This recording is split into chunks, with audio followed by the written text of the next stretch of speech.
past, Clinton County, Missouri was the western edge of the United States. Situated between two emerging cities, Kansas City and St. Joseph, Clinton County benefited from their growth. The Pony Express, the Gold Rush, and Western migration brought people through the county, but the population that settled here put it on the map. Plattsburgh became the beef capital of the world. Lathrop was the major supplier of mules for the Boer Wars and World War I. 5 railroads crisscrossed the county, and the nation's first north-south highway ran through Cameron, Plattsburgh, and Trimble on its way to Kansas City. Clinton County was home to David Rice Atchison, president for a day, James Harvey Birch, Missouri Supreme Court judge, Willis J. Wynn, president of the Cleveland Federal Reserve, and James Marshall, early leader of the Manhattan Project. Here are more family histories of Clinton County. Hello, I am Mary Jane Newby Fisher, but I'm better known as Jinx Newby Fisher. I was born in 1943. My parents were Sylvia Dolores Boland Newby and Ralph Myers Newby. I have one older brother, Charles Manley Newby. My dad, Ralph, he was one of 4 sons, Jake, Paul, Jackson, who died in infancy, and Ralph, my dad. The beginning of the Newby business can be traced back to the 1880s. George S. Newby, my great-grandfather, started feeding cattle in Clinton County in 1898. I know that my grandfather, Charles B. Newby, attended school at Plattsburgh, and I believe he was the valedictorian of his class of only 5 students in 1881. He then went to the University of Missouri for 1 year and then married Cora Jackson, who is my grandmother. Eleanor Jackson Chipman, in her interview for the Missouri Bicentennial for Plattsburgh, explained much of the early operations of my grandfather and the Jackson family during the 1920s and the 1930s. Charles B. Newby, my grandfather, and John M. Jackson started to work together in the early 1900s, working both with the mule business and the cattle business under the name Newby and Jackson. Charles B. Newby, my grandfather, actually continued the cattle business on his own on 320 acres south of Plattsburgh on Springtown Road. My dad, Ralph, and his brother, Paul, were at Maryville at the university there, and they quit after 1 year, and they formed a partnership called Newby Brothers. My grandfather, uncles, and my father then developed a business called Newby and Sons in 1943 when Jake decided to join the business. Their heydays were actually in the 1950s and 1960s. This operation covered 12,000 acres of land and grazed between 8,000 and 9,000 head of Hereford cattle.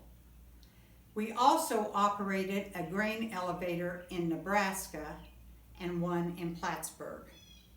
We employed about 35 people, some of who were actual cowboys, had a truck fleet of about 35 vehicles, and farmed over 2,500 acres of corn.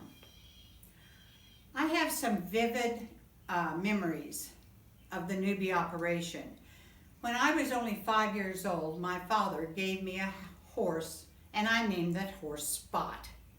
I was determined I was going to be a cowboy, just like I had seen the cowboys on the land rounding up the cattle. My dad actually was not a cowboy at all, but my Uncle Paul was the one who was in charge of the cattle operations in the field. I was allowed to go out and help round up the cattle. Many times we would go through fields and roads, much to the chagrin of the people who lived there.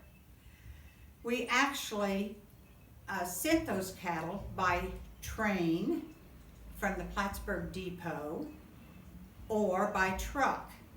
And the Hafferty brothers had an operation that we used their trucks many times.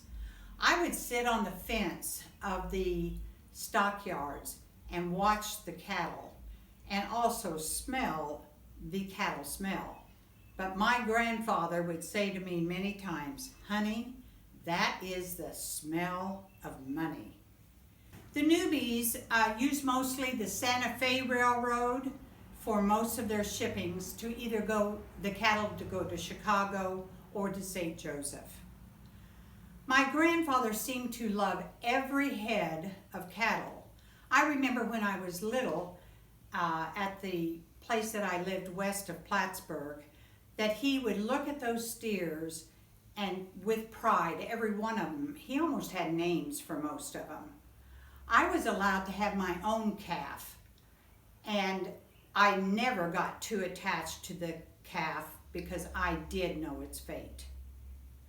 I didn't understand thoroughly the business transactions when I was a kid, but I remember some of the conversations between my mother and my father during a time in the early 1950s when cattle prices dropped $10 to $15 a head. In an interview for the Plattsburgh Leader, my father said, "We had to sell the cattle at less than we paid for them. We were broke." I remember taking some hogs to market and they weighed 380 pounds, but they only brought $3.80. But thanks to a good relationship with John Kemper of the Commerce Bank of Kansas City, Newby Brothers' operation began all over again by borrowing everything they could, and they bought 300 head of cattle, a far cry from the 8,000 to 9,000 head that they had. But then they went on and became successful again. The brothers were kind of different because they developed a water system for all the cattle that they had. They built several ponds or lakes throughout the area that were 3 to 5 acres, and they were 25 feet deep. These lakes provided the water to be transferred to the troughs for the cattle, and many people in the area would fish in these lakes.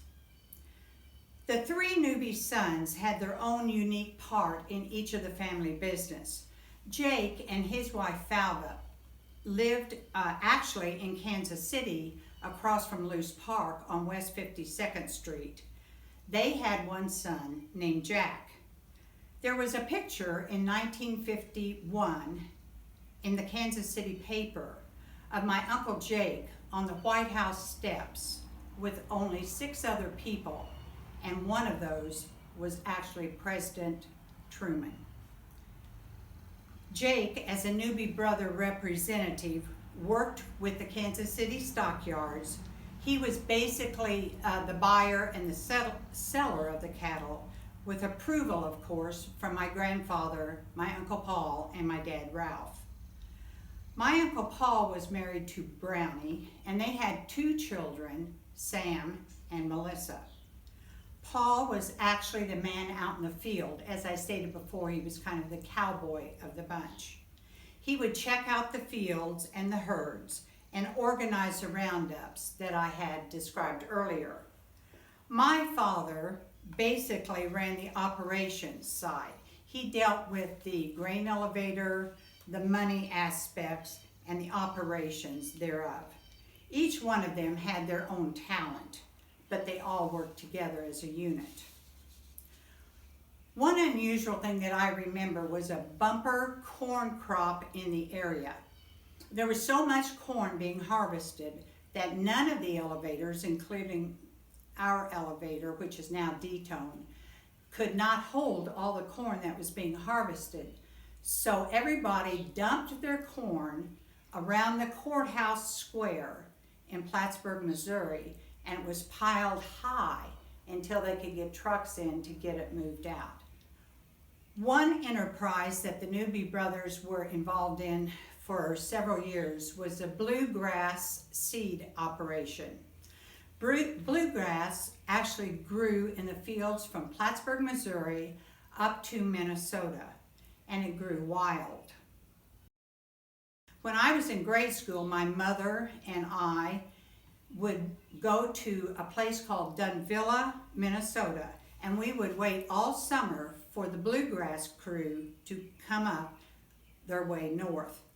My dad was in charge of this operation, and Paul and Jake actually stayed in the Plattsburgh area where the cattle were. The stripping season began at the 1st of June.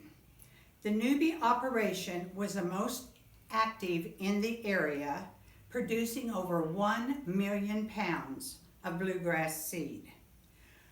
We operated over 600 strippers in Minnesota each summer following the Missouri season.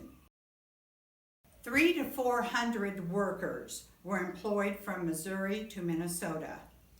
There were bluegrass strippers, which was a machine which harvested the grass, and then bluegrass yards where it was actually turned over and then sent to the seed company where thrashing was accomplished. It was a money-making operation because it continued from the 1930s up until 1951, when the bluegrass actually became non-existent as a wild crop in those states. I never got to work in the yards because I have asthma and all kinds of allergies, but most of the boys in the area would work in the bluegrass yards and get paid a pretty penny. My brother Charles worked in it, as did Sam and Jack, the three sons. As times and conditions changed with the age of the men and the cattle market, the Newby operations changed. In the late 1960s, the packing houses actually began to operate and feed their own cattle. Charles B., my grandfather, died in 1961. Gradually, the men cut down on the number of cattle and actually quit feeding cattle in 1970. They did graze some cattle for some other farmers in the area. What actually happened to the operation? Well, the three sons did not take over, as many had thought that they would. Jack passed away early in life. Sam, who was a Vietnam veteran, actually got killed in a maneuver in the state of Washington, and he died early. And my brother Charles pursued interest in the accounting field. The land had been divided equally among the three boys. Jake, Paul, and Ralph gradually sold all of their land, and the long history of the Newbys was gone. Currently, there are only 4 direct descendants of the Newbys that live in the Plattsburgh area. My niece, Michelle Newby, who is the daughter of Charles Manley Newby and Betty Mallon, and Christy Fisher, my daughter, the daughter of myself and Larry Fisher, and my 2 grandchildren, Luke and Sylvia Schrader. Throughout their business careers, the Newbys were known to be pioneers in the cattle feeding business in Clinton County. This is one of the reasons why Plattsburgh was actually called the beef capital of Missouri. But the Newby brothers were actually one of the largest cattle feeding operations in the entire United States of America. Thank you.